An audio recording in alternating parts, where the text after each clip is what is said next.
Hello বন্ধুরা, আশা করি সকলে ভালো আছেন। আগে হয়তো আপনারা এরম ধরনের পিঠে কোনোদিনও খাননি, কিন্তু একবার যদি বানিয়ে খান না, বারে বারে কিন্তু বানিয়ে খেতে ইচ্ছে করবে। এতটাই নরম তুলতুলে, মুখে দিলেই মিলিয়ে যাবে।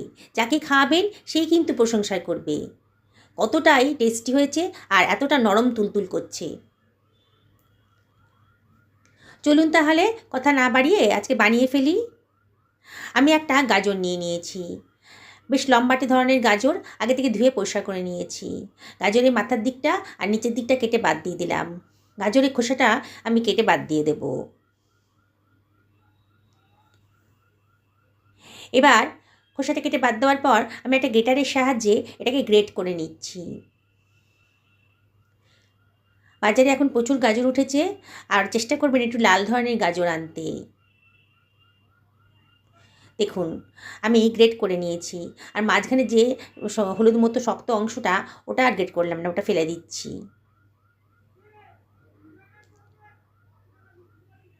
আমি এখানে 1 বাটি পরিমাণে সুজি নিয়ে নিয়েছি, 250 গ্রাম মতো হবে, তাও আপনারা বাটি মেপে নেবেন। এবারে আমি হাফ বাটি মতন নারকেল কোড়া নিয়ে নিয়েছি। নারকেল কোড়াটা দিলে পারে খুব সুন্দর একটা টেস্ট আসবে। 1/4 টেবিল চামচ মতো লবণ দিয়ে দিলাম। যে কোনো মিষ্টি জিনিসে একটু লবণ দিলে খেতে ভালো লাগে, টেস্টের ব্যালেন্স আসে আর কি। 2 টেবিল চামচ মতো চিনি নিয়ে নিলাম, আর দিয়ে দিচ্ছি 2 টেবিল চামচ গুঁড়ো দুধ। খুব সুন্দর একটা টেস্ট আসবে। আর দিয়ে দিচ্ছি 1 বাটি উষ্ণ জল, হাত ডোবাতে পারবো এরকম জলই দেবো। প্রথমে পুরোটা দেবো না, অল্প একটু দিয়ে একটা হুইস্কের সাহায্যে সব কিছু ভালো করে মিশিয়ে নিচ্ছি। আমি যে বাটি পরিমাণে সুজি নিয়েছিলাম সেই বাটি পরিমাণেই জল নিয়েছি, পুরো জলটাই দিয়ে দিলাম। দিয়ে ভালো করে আমি সব কিছু মিশিয়ে নিচ্ছি। বন্ধুরা, বানানোটা কিন্তু একেবারেই সোজা। একবার যদি বানিয়ে খান না, অন্য সমস্ত পিঠের রেসিপি আপনি ভুলে যাবেন, এতটাই টেস্টি হবে। আর এই ধরনের পিঠে হয়তো আপনারা আগে কোনো দিনই খাননি। একবার বানিয়ে তো দেখুন। ঢাকা দিয়ে মিনিট 5 রেখে দেব। আমি কড়াইতে 600 ml এর মতন দুধ জাল দিতে দিয়ে দিয়েছি। একটু নাড়াচাড়া করে দিচ্ছি দুধটাকে। দুধটা যখন ফুটে উঠেছে তখন আমি এর ভেতর দিয়ে দিচ্ছি 2খানা ছোটো এলাচ থেতো করে দিয়ে দিলাম, সুন্দর একটা গন্ধ বেরোবে। আর দিয়ে দিচ্ছি 1 চিমটা লবণ। আর এর ভেতর আমি দিয়ে দিচ্ছি 1/4 বাটি মতন খেজুরের গুড়। খেজুরের গুড় না থাকলে চিনি দিয়েও করতে পারেন, তবে চিনিটা যদি একটু ক্যারামেল করে নেন তাহলে কিন্তু দেখতে ভালো লাগবে। আমি পুরো গুড়টা দিয়ে একটু নাড়াচাড়া করে নিচ্ছি। আমি আজকে দুধটাকে ঘন করব না, জাস্ট গুড়টা গলে যাবে তাহলেই হবে। দেখুন গুড়টা আমার গলে গেছে। এবার গ্যাসের ফ্লেমটা অফ করে দুধটাকে আমি সরিয়ে রাখছি। মিনিট 5 হয়ে গেছে, ঢাকাটা তুলে দিয়েছি। দেখুন সুজিটা কিন্তু অনেকটাই ঘন হয়ে গেছে। আবার একটু নাড়াচাড়া করে দিচ্ছি। এবারে একটা মিক্সার গ্রাইন্ডারের ভেতর আমি এটাকে দিয়ে দেব। পুরোটা একবারে করতে পারবো না, গ্রাইন্ড করতে পারবো না আর কি, ব্যাচে ব্যাচে করতে হবে। আর জল দেব না, জল ছাড়াই কিন্তু এটাকে গ্রাইন্ড করে নেব।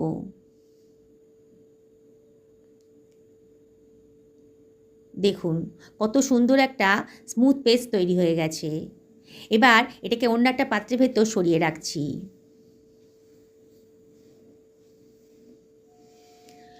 বাকি যে পোর্শনটা ছিল সেটাও আমি গ্রাইন্ড করে নিলাম। পুরোটাই একটা বোলের ভেতর ঢেলে রাখছি।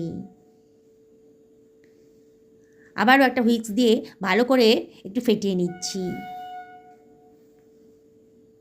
মিনিট খানেক ধরে ভালো করে একটু ফেটিয়ে নিলে পরে পিঠেগুলো কিন্তু দারুণ টেস্টি হবে, বেশ ফুলো ফুলো হবে আর কি। হয়ে গেছে। এবারে দেখুন ঘনত্বটা দেখুন, এরকমই ঘনত্ব রাখতে হবে। খুব বেশি পাতলা করাও যাবে না, আর খুব বেশি ঘনও করা যাবে না। এবারে আমি এর ভেতর দিয়ে দিচ্ছি 1 টেবিল চামচ মতো বেকিং পাউডার। দিয়ে আবারও সব কিছু ভালো করে মিশিয়ে নেব। আর ওয়েট করা যাবে না, এবার কিন্তু সঙ্গে সঙ্গে ভাজতে হবে। বেকিং পাউডার দেওয়া হয়ে গেছে, আর ওয়েট করতে পারবো না। দেখুন সব কিছু খুব ভালো করে মিশিয়ে নিলাম। খুব ফ্লাপি হয়ে গেছে, কতটা ফুলে উঠেছে দেখুন। আমি একটা বাটির ভেতর 2 টেবিল চামচ মতো সাদা তেল নিয়ে নিয়েছি, আর এর ভেতর দিয়ে দিচ্ছি 2 টেবিল চামচ জল। তেল আর জলটাকে খুব ভালো করে মিশিয়ে নিচ্ছি। আমি আজকে আপ্পাম প্যানে বানাবো। আপনারা ইচ্ছে করলে মাটির সরাতেও বানাতে পারেন, তখন আর বেকিং পাউডারটা দেওয়ার দরকার নেই। আপ্পাম প্যানটা গরম করে নিয়েছি, লো ফ্লেমে রেখে তেল আর জলের মিশ্রণটা থেকে একটু একটু করে দিয়ে দিচ্ছি প্যানের ভেতরে। এবার একটা ব্রাশ দিয়ে ভালো করে মাখিয়ে নিচ্ছি। দেখুন আমি কীভাবে করছি। এই আপ্পাম প্যানে করলে পরে খুব তাড়াতাড়ি চিতই পিঠেটা আমার রেডি হয়ে যাবে। এবার আমি হাতায় করে অল্প অল্প ব্যাটার নিয়ে প্যানের ভেতর দিয়ে দিচ্ছি। প্রথমে সাইড থেকে দেবো, মাঝখানটায় দেবো না, মাঝখানটায় পরে দেবো, কেন মাঝখানে বেশি হিট পাবে তো। আগে থেকে দিলে পরে মাঝখানটা পুড়ে যাবে। বন্ধুরা দেখছেন তো বানানোটা কতটাই সহজ, আর খেতে কিন্তু একেবারে দুর্দান্ত। আগে হয়তো আপনারা এরম ধরনের পিঠে কোনো দিনই খাননি। এই গাজর দিয়ে চিতই পিঠা একবার বানিয়ে দেখুন, অসম্ভব টেস্টি। এবার ঢাকা দিয়ে মিডিয়াম টু লো ফ্লেমে 5 থেকে 6 মিনিট রেখে দেবো। দেখুন 6 মিনিট বাদে হাত দিয়ে দেখছি আমার ওপরটা কিন্তু একেবারে শুকিয়ে গেছে, পিঠেগুলোর বোঝাই যাচ্ছে হয়ে গেছে। গ্যাসের ফ্লেমটা অফ করে মিনিট খানেক ওয়েট করতে হবে। গরম অবস্থায় নাড়াবেন না, তাহলে কিন্তু ভেঙে যেতে পারে। দেখুন কত সুন্দরভাবে পিঠেগুলো প্যান থেকে উঠে আসছে। এইভাবেই বানাবেন। দেখছেন তো বানানোটা কতটাই সোজা। একবার যে দেখবে না সেই কিন্তু অনায়াসে এটা বানিয়ে ফেলতে পারবেন। সমস্ত পিঠেগুলোই আমি প্যান থেকে তুলে অন্য একটা পাত্রের ভেতর রেখে দিচ্ছি।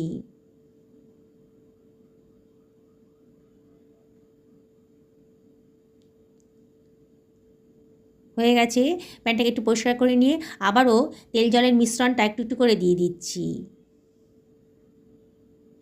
বন্ধুরা যারা আমার রেসিপিটা দেখছেন অথচ আমাকে এখনও সাবস্ক্রাইব করেননি, তাদের কাছে আমি একান্ত রিকোয়েস্ট করব আমার চ্যানেলটা সাবস্ক্রাইব করার জন্যে।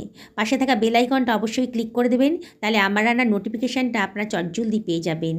আর যদি আপনারা ফেসবুক থেকে দেখেন তাহলে আমার পেজটা ফলো করার জন্য আপনাদেরকে রিকোয়েস্ট করব। আবারও আগের মতন আমি হাতায় করে ব্যাটার নিয়ে প্যানের ভেতর দিয়ে দিচ্ছি।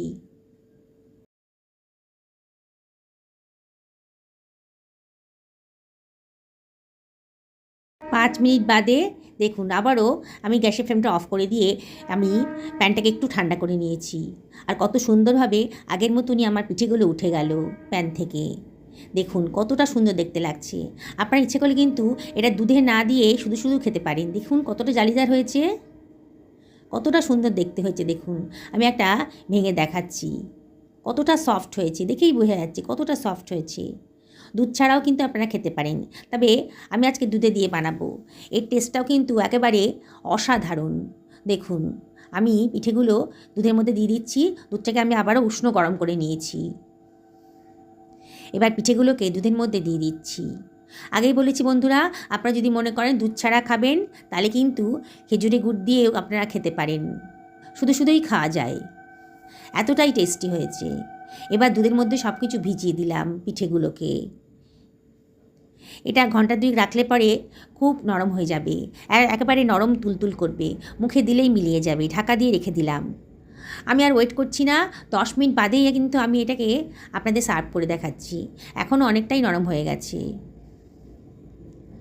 যত রাখবেন ততই কিন্তু নরম হয়ে যাবে। আমি একটা পাত্রের ভেতর তুলে দেখাচ্ছি আপনাদেরকে। বন্ধুরা আমি আপনাদেরকে আবার রিকোয়েস্ট করব, নানান ধরনের চিতই পিঠে তো খেয়েছেন, একবার গাজর দিয়ে আমার মতো করে বানিয়ে খান। বললাম তো এত টেস্টি না, আপনারা এর স্বাদ ভুলতেই পারবেন না। যাকে খাওয়াবেন সেই কিন্তু আপনাকে রেসিপিটা জানতে চাইবে। আর দেখছেন তো বানানোটার কোনো ঝামেলাই নেই, এতটাই সুন্দর, এতটাই সহজভাবে বানানো গেল। দেখুন আমি একটা সার্ভিং প্লেটে এটাকে সার্ভ করে দিয়েছি, আর ওপর থেকে একটু দুধ দিয়ে দিচ্ছি। দেখতে কত সুন্দর লাগছে, একেবারে নতুন ধরনের নতুন স্বাদের পিঠে। দেখুন কতটা সুন্দর দেখতে লাগছে। কি বানাতে ইচ্ছে করছে তো এই গাজরের চিতই পিঠেটা? তাহলে অবশ্যই বানিয়ে ফেলুন, আর দেরি করবেন না। আমি একটা কেটে দেখাচ্ছি আপনাদের কতটা সফট হয়েছে। আমি তো বললাম 10 মিনিট ওয়েট করেছি, ঘন্টা 2 ওয়েট করলে পরে একেবারে আরও তুলতুলে নরম হয়ে যাবে। দেখুন 10 মিনিটেই কতটা সফট হয়ে গেছে, কতটা নরম তুলতুলে হয়ে গেছে। আমি আপনাদেরকে আবারও রিকোয়েস্ট করব, একদিন বানিয়ে ফেলুন, পরিবারের সকলকে খাওয়ান, নিজেও খান। সুস্থ থাকুন, ভালো থাকুন, এই কামনা করে ভিডিওটা শেষ করলাম। নমস্কার নেবেন।